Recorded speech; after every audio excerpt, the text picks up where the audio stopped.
Also mir ist noch nicht... Was sind das alles für komische Fragen? Wie viel Muskelkater ist gesund? Wenn man wirklich am nächsten Tag nicht mehr sitzen kann, war es zu viel. Es gibt angenehmen Schmerz, es gibt unangenehmen Schmerz. Ich lege nämlich echt viel Wert auf eine Erwärmung und die kann auch schon mal etwas härter sein. Aber die letzten Semester war der Kurs immer sehr gut besucht.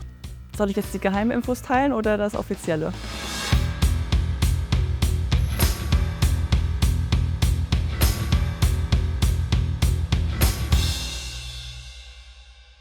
Hallo, ich bin Helene und ich unterrichte den Vertikaltuch-Akrobatikkurs beim Unisport. Hi, ich bin Jonas und ich mache Parkour hier in Dresden. Hallo, ich bin Janik, ich bin Tennistrainer und Paddeltennistrainer. Ich bin Martin, bin für mein Masterstudium in Physik nach Dresden gekommen und ich bin Kursleiter im Badminton. Hi, ich bin Maxim und ich leite die Calisthenics-Sportkurse. Hi, ich bin Kai und ich spiele Jugger und leite den Kurs hier an der Uni. Und was ist das für ein Sport?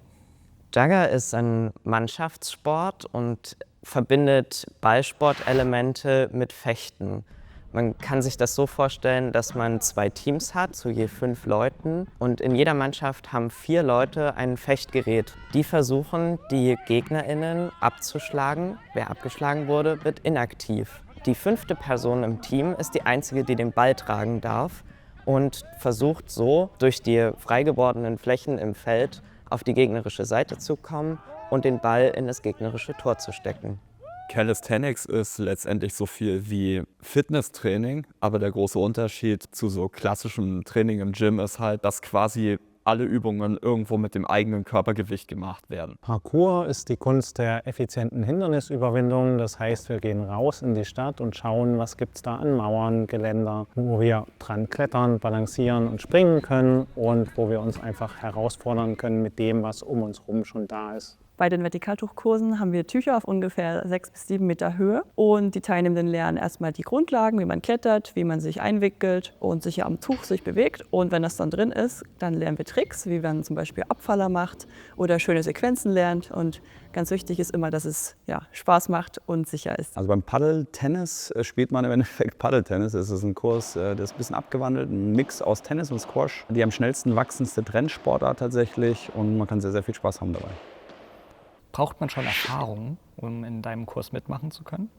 Beim Anfängerinnenkurs braucht man keine Erfahrung zu mitmachen. Für den fortgeschrittenen Sportkurs sollte man schon mal was von Badminton gehört haben, um da möglichst eine homogene Gruppe zu haben. Das ist das Schöne am Paddeltennis. Jeder kann spielen, egal ob schon Tennis gespielt, Squash gespielt. Auch Fußballspieler sind sehr, sehr versiert in der Sportart. Aber jemand, der auch noch nie irgendwas mit Sport zu tun hat, wird da Spaß haben und einen sehr, sehr schnellen Einstieg finden. Im Unisport selbst können alle Leute, egal ob sie jemals Sport gemacht haben oder nicht, mitmachen.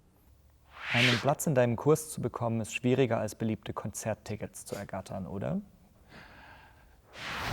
Kommt auf das Konzertticket drauf an, glaube ich. Aber die letzten Semester war der Kurs immer sehr gut besucht. Die Plätze sind leider nur begrenzt und gerade jetzt in letzter Zeit hat die Beliebtheit da auch nochmal ordentlich zugenommen. Das sind am Ostra Beach die einzigen Plätze jetzt aktuell noch. Jetzt kommen im Sportpark noch welche. Aber weil es natürlich in Social Media in aller Munde ist, sind die Plätze sehr, sehr heiß begehrt. Das heißt, man muss schnell sein, oder wie funktioniert das? Soll ich jetzt die Geheiminfos teilen oder das Offizielle? Nur das Offizielle. Der Anfängersportkurs, der war echt schnell weg. Da kann man schon mit 2 Geräten bei der Kursbuchung sitzen und mit Glück dann versuchen reinzukommen. Wir haben nur 9 Plätze pro Kurs und es gibt immer, ich glaube, eine gewisse Uhrzeit, zu der man sich anmelden kann. Am besten Wecker stellen und dann mit ganz viel Glück klappt es mit der Anmeldung. Wie viel Muskelkater ist eigentlich gesund? Wie viel Muskelkater ist gesund? Oh, schwere Frage. Bei mir sehr viel. Ich lege nämlich echt viel Wert auf eine Erwärmung und die kann auch schon mal etwas härter sein. Ich glaube, wenn man wirklich am nächsten Tag nicht mehr sitzen kann, war es zu viel. Das kommt drauf an. Gibt angenehmen Schmerz, es gibt unangenehmen Schmerz. Aber ein kleines bisschen Muskelkater, gerade nach einem Turnier, fühlt sich auch einfach richtig gut an. Bei mir gibt es mehr Lachmuskelkater als den wirklichen Laufmuskelkater, weil der Spaß steht da wirklich sehr, sehr stark im Vordergrund. Und am Anfang natürlich ist die Intensität noch so, dass man nicht wirklich viel Muskelkater mit nach Hause nimmt, außer wie gesagt das ein oder andere Schmunzler. Die meisten Teilnehmenden kommen doch eh nur 1- oder 2-mal und dann nie wieder, oder? Es gibt durchaus ein paar Leute, die sich das angucken und dann sagen, boah, das ist mir zu wild. Es ist tatsächlich so, dass am Anfang der Kurs meist noch voll ist und nach den zweiten, dritten Termin meistens nur noch so 2/3 kommen. Also es gibt ein paar Leute, die sind 1-2 Mal da, aber die allermeisten, die halten tatsächlich durch. Und ich sehe ganz viele, die dann sagen, sie sind süchtig geworden und regelmäßig kommen, auch schon direkt sich zum zweiten Kurs dann anmelden. Das ist einfach schön zu sehen, dass die wirklich dann dranbleiben und wie sie sich auch weiterentwickeln über die Zeit. Macht dir der Schweißgeruch der Teilnehmenden gar nichts aus? Was sind das für Fragen? Wir sind ja draußen, das ist das eine. Und auf der anderen Seite, es gehört ja dazu, dass wir uns anstrengen und man das auch merkt. Wenn ich was vormache, dann fange ich auch an mit Schwitzen und darüber mache ich mir eigentlich keine Gedanken. Ich riech's einfach überhaupt gar nicht, aber selbst wenn, gehört dazu. Das Einzige, was bei uns tatsächlich riecht, sind manchmal die Tücher. Nach einer Weile nehmen die so ein bisschen den Schweiß von den Teilnehmenden auf. Deswegen werden die Tücher regelmäßig gewaschen. Tatsächlich haben wir das Glück, dass wir gerade sehr, sehr viel Outdoor-Bereich und Outdoor-Plätze noch haben. Von daher ist der Schweißgeruch tatsächlich nicht das Problem bei uns. Wer Unisport macht, der spart sich das Abo im Fitnessstudio und die Dating-Apps. Stimmt's? Ja. Ich glaube, das kommt ein bisschen darauf an, mit welchem Mindset man kommt. Über Zweiteres weiß ich nicht. Es ist auf jeden Fall immer eine gemischte Gruppe. Und Fitnessstudio kann man sich bei uns definitiv sparen, weil bei uns auch immer Krafttraining mit dabei ist im Training, damit wir uns eben sinnvoll entwickeln können und da nichts irgendwie überlastet wird. Also beim Fitnessstudio auf jeden Fall. Letzteres, eher weniger. Ich meine, man kommt nicht zu meinen Sportkursen, um Leute anzugraben oder angegraben zu werden. Das bitte bei den Dating-Apps belassen. In welchem Sport bist du richtig schlecht? Also ich bin nicht so gut im Ausdauersport, würde ich sagen. Ich gehe nicht so gern, oder halt stopp, eigentlich geht's. Also ich kann sagen, welche Sportarten ich nicht so gern mag. Ich mag nicht so gern Volleyball. Ballsportarten sind nicht so meins. Ich glaube, alles, was mit Bällen zu tun hat, die man fangen muss. Ballsportarten. Ballsportarten auf jeden Fall und ja, Ballsportarten.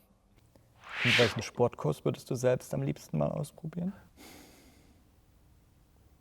Wenn ich mich hier gerade so umgucke, den Kletterkurs auf jeden Fall. Kampfsport wäre auf jeden Fall was. Ich mag Volleyball sehr gerne noch als Erweiterung. Fechten wäre durchaus interessant, weil wir, glaube ich, ganz anders fechten als die Leute, die das in ihrer Profession 1:1 machen. Letztes Semester habe ich den Shuffle-Kurs gemacht. Das war auch richtig cool. Also so Tanzkurse sind das, wofür ich mich interessiere hier beim Unisport. Und das andere, was ich schon ausprobiert habe und auf jeden Fall weiterempfehlen kann, ist ein Handstandkurs. Der hat jede Menge Spaß gemacht und hat mich auch mega weitergebracht. Ich würde tatsächlich mal einen Paddelkurs selber auch ausprobieren, bei einem anderen Trainer, um einfach mal selber spielen zu können und mal die Rollen zu tauschen und das quasi von der anderen Seite mal zu sehen. Ja.